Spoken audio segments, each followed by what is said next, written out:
Dios les bendiga, amado pueblo de Dios. Nuevamente aquí reunidos para seguir escudriñando el corazón de Dios, así como lo hemos hecho hasta ahora. Vimos anteriormente la última enseñanza que hizo Jesucristo, después vimos la cena y su aprehensión, vimos las 60 horas de tortura, y después vimos su ascensión. Y ahora entramos de lleno a lo que es el nacimiento de la Iglesia de Gracia. Este es el estudio del libro de Hechos. Esta es la parte 1A. La hemos dividido de esta manera porque es bastante extenso. Y trataremos de hacer disponible para ustedes todo este conocimiento para que así se entienda a cabalidad el cumplimiento de todas las promesas que Dios nos ha hecho. Así que, como siempre, tomen sus Biblias y vayamos al estudio del nacimiento de la Iglesia de Gracia, al estudio del libro de Hechos, parte 1. Con el derramamiento del Espíritu Santo el día Pentecostés, 40 días después de la crucifixión de Jesús, se dio comienzo a la administración de justicia. Este fue el comienzo de la Iglesia del primer siglo, y como veremos, ese estilo de vida creyente dista mucho de lo que las religiones entienden y viven hoy. El adversario se ha encargado de contaminar, pervertir, ocultar, cambiar y adulterar la sana doctrina de la voluntad exhalada por Dios a través de los santos hombres que hablaron inspirados por el Espíritu Santo de Dios en ellos.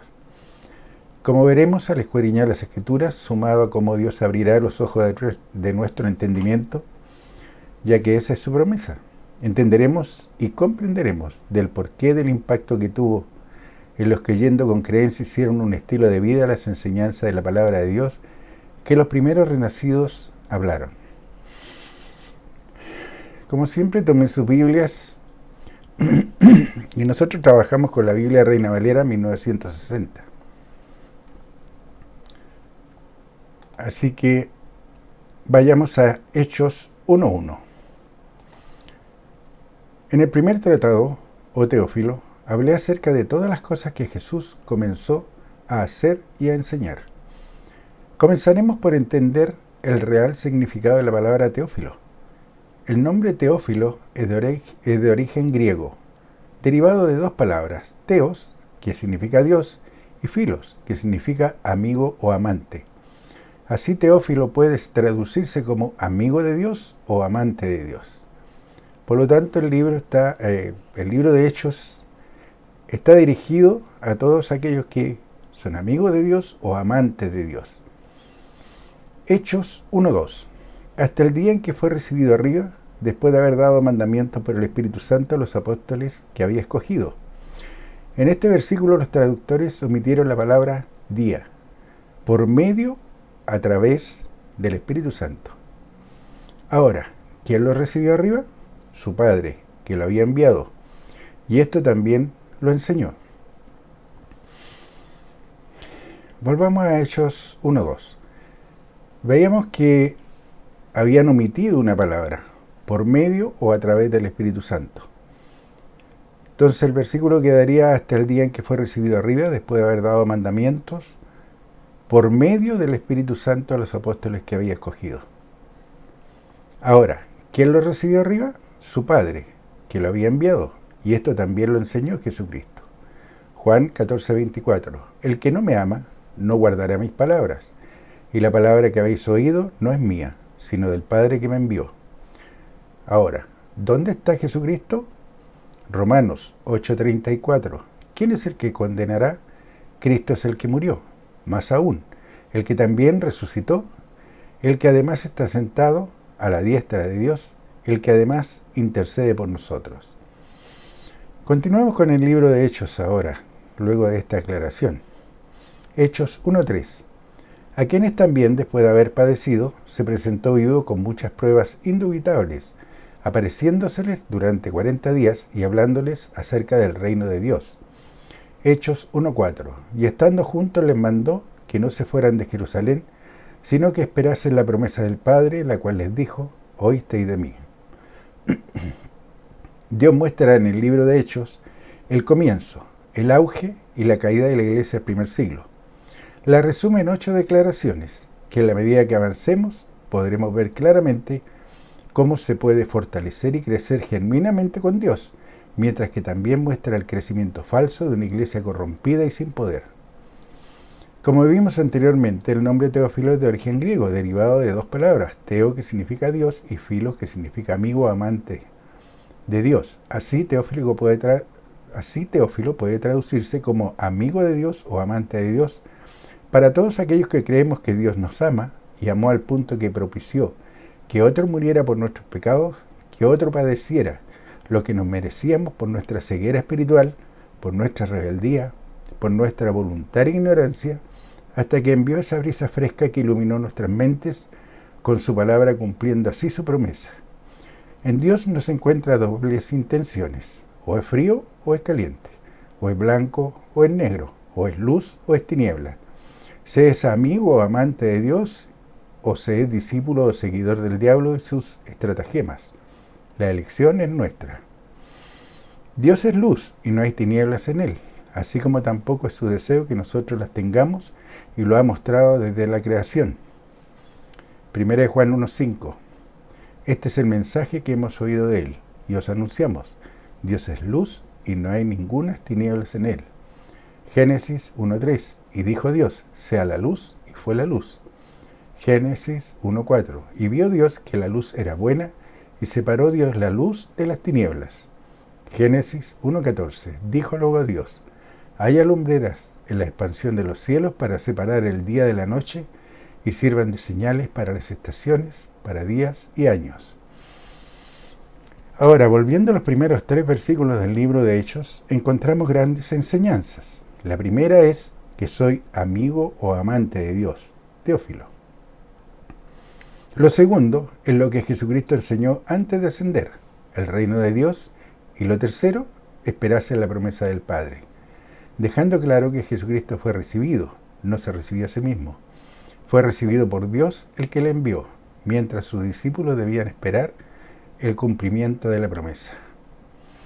Hechos 1:4.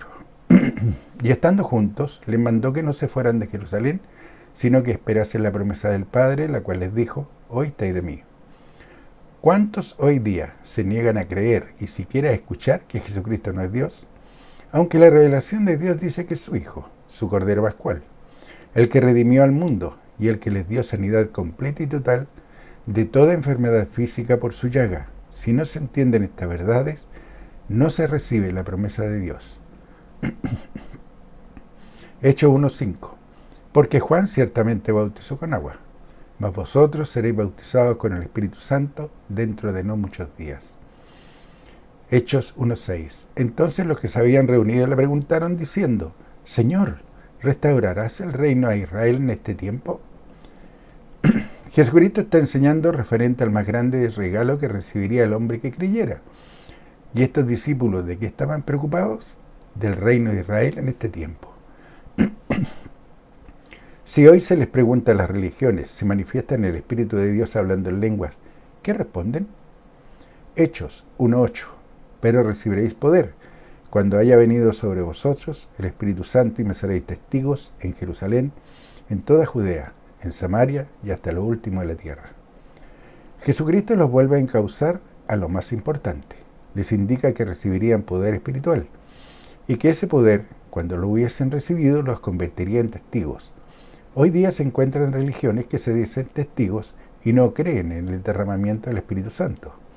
Otros dicen que era solo para ese tiempo, no para hoy. Otros que solo era para algunos. Incluso líderes de religiones dicen que es un engaño del diablo. Los más los niegan de plano. Es decir, no creen la promesa de ser llenos del Espíritu Santo. Pues bien, sin este poder de lo alto, ¿se pueden deshacer las obras infructuosas de las tinieblas? No, porque no se tiene el respaldo del que envió a hablar la palabra de Dios. No se tiene la autoridad para ejercer el poder dado por Dios para deshacer las obras infructuosas de las tinieblas, para echar fuera demonios, para dar libertad a los cautivos y libertad a los oprimidos por el diablo, sanar enfermedades propias y ajenas, vista a los ciegos físicos y espirituales. Hoy todo se mueve por las emociones. los efectos, la música, por la cantidad. En resumen, por los 5 sentidos, por la carne, lo que ven, lo que oyen, lo que tocan, lo que huelen, lo que gustan. ¿Qué dice Dios en su palabra en referencia a la carne según Pablo, inspirado por él? Romanos 7:8. Y yo sé que en mí, esto es, en mi carne, no mora el bien, porque el querer el bien está en mí, pero no el hacerlo. Romanos 8:3. Porque lo que era imposible para la ley, por cuanto era débil por la carne, Dios, enviando a su Hijo en semejanza de carne de pecado, y a causa del pecado condenó el pecado en la carne. Romanos 8:6. Porque el ocuparse de la carne es muerte, pero el ocuparse del Espíritu es vida y paz. Si el preocuparse de la carne, hablando por los 5 sentidos, es muerte, ¿por qué lo hacen los que se dicen creyentes? Esta es la causa. 2 Corintios 4:3. Pero si nuestro evangelio está aún encubierto, entre los que se pierden está encubierto. 2 Corintios 4:4.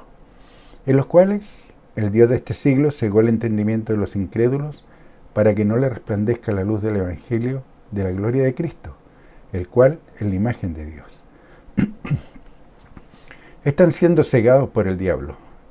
Este está cumpliendo a cabalidad su ministerio. Juan 10:10. ¿Cuál es el ministerio del adversario? Juan 10:10.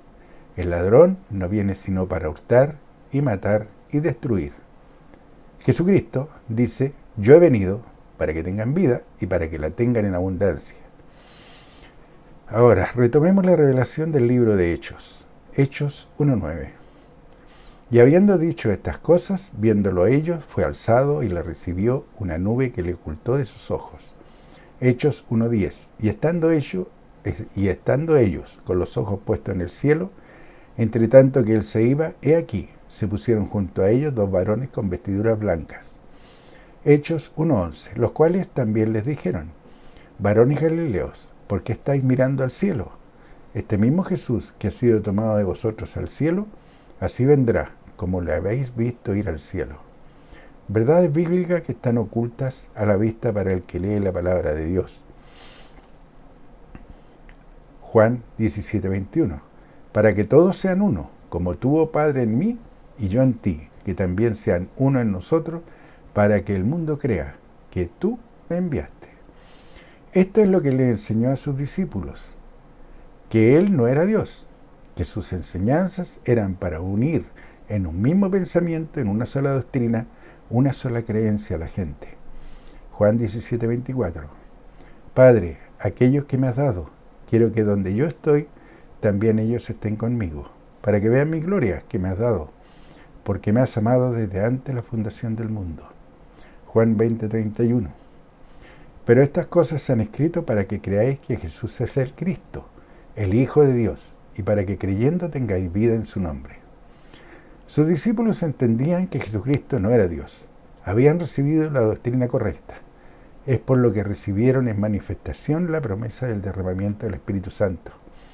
Debemos tener claro en nuestra mente que Jesucristo es el Hijo de Dios, que es el Mesías el que retornará, no Dios.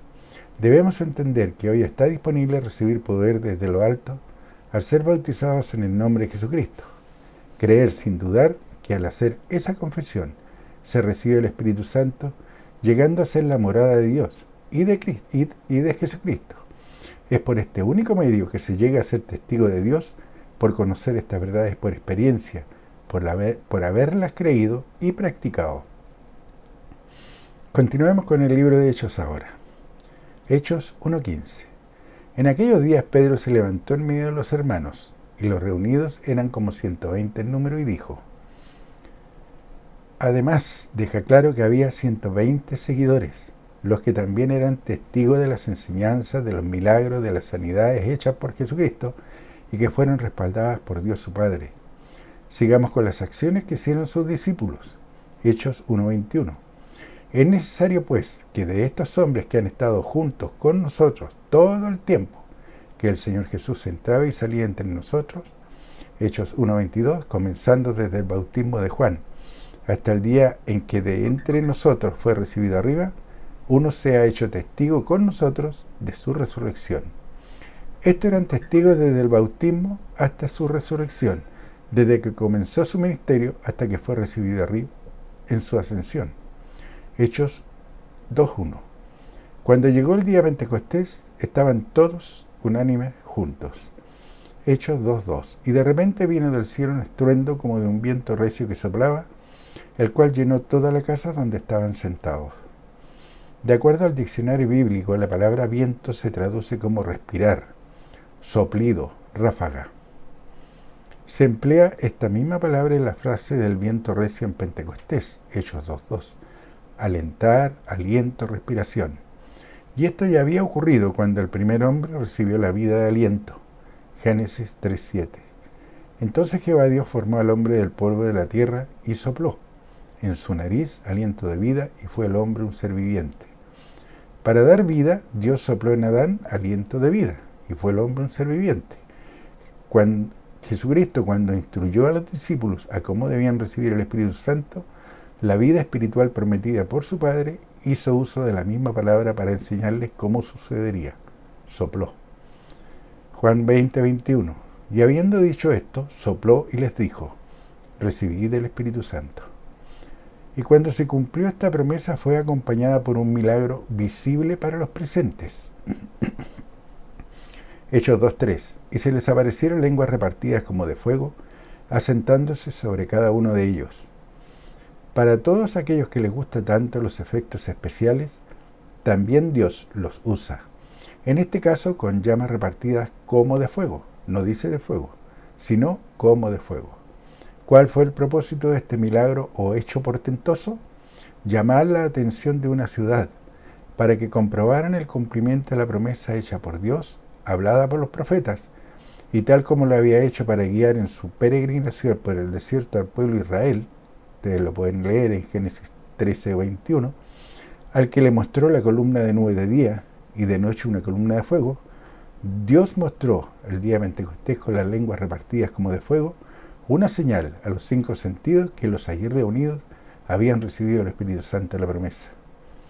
Amado pueblo de Dios, esta es solo la introducción, y como hemos visto y hemos aprendido, hay mucho que escudriñar. Yo sé que el libro de Hechos no es un libro fuerte en las religiones, normalmente no se habla del libro de Hechos.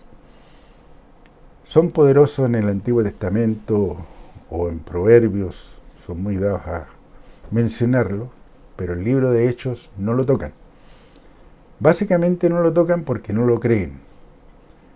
Y como hemos visto hasta ahora, hay muchas verdades que habían estado ocultas y que para muchos de los que estamos estudiando esto hoy día, como se le ha recordado en reiteradas oportunidades, puede que lo hayan leído antes o hayan recibido un estudio parecido antes. Ahora es mucho más profundo, ahora es mucho más conciso, más claro. Y Dios dice que, aunque nosotros las sepamos, Él no nos dejará nunca de recordar estas cosas. Así que mi recomendación es que, aunque ustedes la hayan escuchado antes, hagan cuenta que nunca la han escuchado y recíbanla como la primera vez. Amado pueblo de Dios, nos estamos viendo.